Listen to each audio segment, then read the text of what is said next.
band from the UK, Deadline. Those guys have the average age of 22, and that track was taken from their self-financed CD, Medicine. So good luck to them. That was Deadline debuting on Headbangers Ball tonight as part of our Dream Theater Tour special. And we're actually now in Munich. Just before the break there, you saw highlights of the Ronnie Scott's concert, where Dream Theater played some of their favourite cover versions with lots of special guests. And now we're over in Munich, joining the band on the European tour.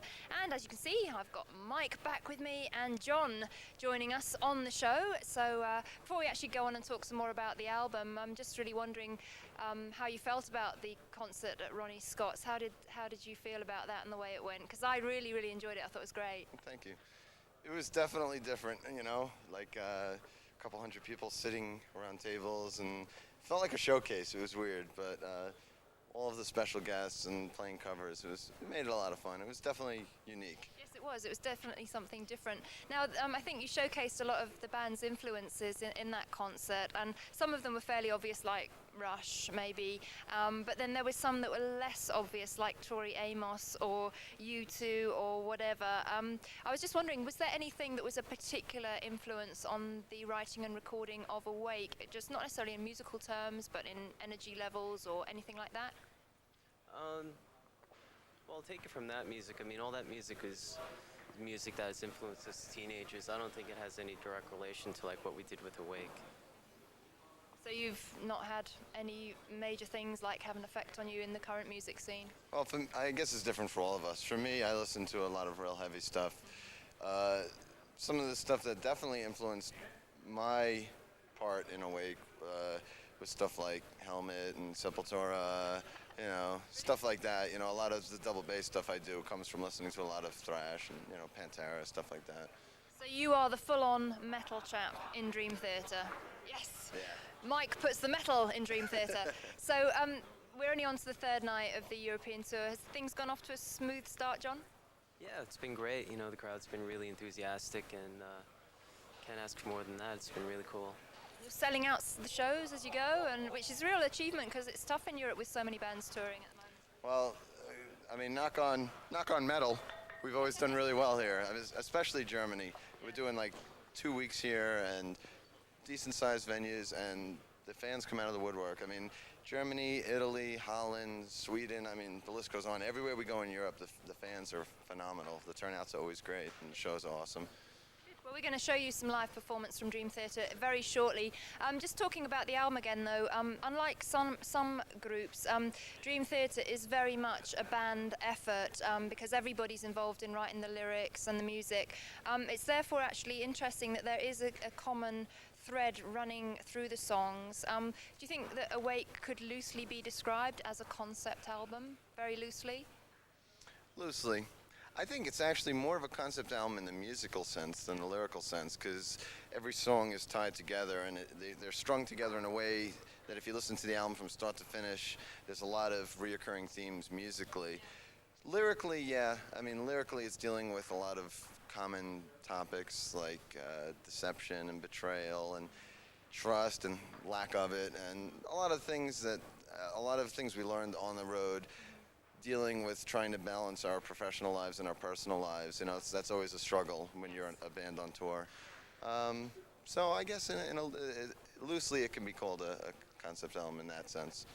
Well, that's something I want to talk a little bit more in depth in the next segment, but it actually leads us nicely into our next video because we've got the new video from Queensryche on the way, and you may know that the guys from Queensryche said that the Promised Land album was a reflection of everything that they went through during the success of Empire and how their lives changed. So kind of what Mike said just there for Dream Theater and Awake. Anyway, we're going to have a look at Queensryche, their new video, Bridge, and then we're going to talk to Dream Theater some more right after that. From Dream Theater joining me on Headbangers Ball, we're in Munich on their European tour, bringing you all the action and talking about the new album Awake.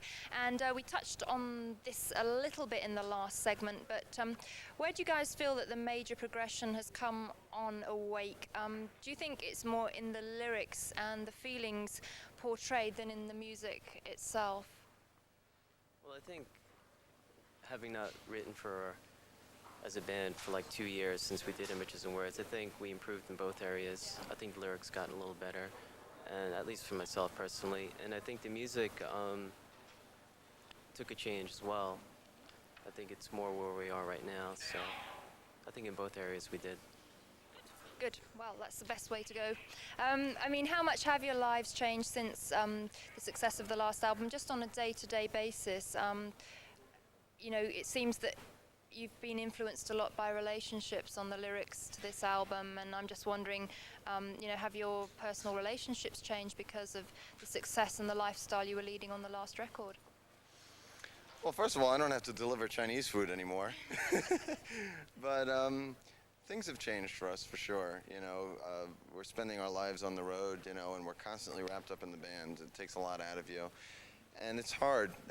All of us are married, and John's getting married. So it's tough for us to be able to, like I said earlier, to balance the professional side and the personal side. But we're all very understanding to each other's personal needs, and we try to bring as much as that on tour with us as possible. You know, our wives come out every once in a while, and as much, you know, whenever possible, we try to spend time at home. But it's tough. It's definitely a very hard thing to balance, you know.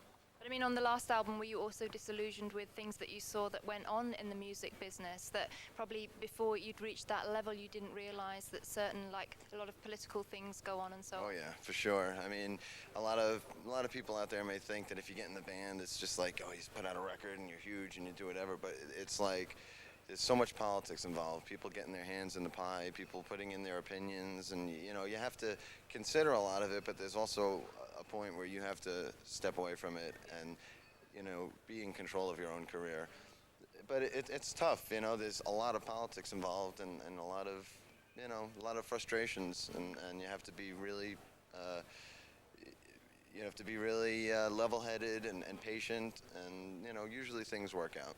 And it's important, of course, to have the right people around you as well, and also that the band is a very close unit as well, and you can all rely on each other as well. I think that's an important part of it. We've been together for 10 years now, you know, so... That's an achievement. Yeah, that in itself, yes. Now, obviously a lot has been made of the fact that you're all extremely talented musicians. I know that a lot of you went to the famous Berklee College of Music in the States. What would you like people to get from the album or seeing the band live other than that outstanding musicianship? John? Well, hopefully they're just happy to be here. You know, I mean, it's great that there are so many people interested in what we're doing, but apart from that, I think it's up to personal interpretation, you know. Yeah. We try to, like, do things more than what's on the album, you know, change the arrangements, improvise and jam on parts and stuff like that. And now, after doing that cover gig in London, now we have all these things in our repertoire that we could pull out of the hat. You know, for instance, tonight here in Germany, I think we're going to pull out the Metallica thing. Just because we have a lot of fans, especially here in Germany, that go to, like, every show. So, you know, we try to mix it up as much as possible and give the regulars something different each night.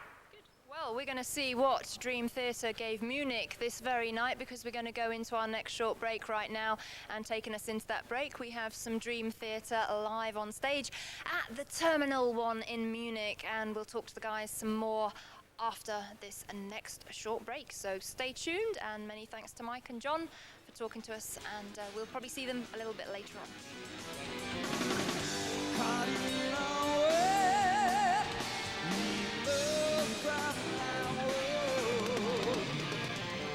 Hanging on by a thread, spend my life to fight in my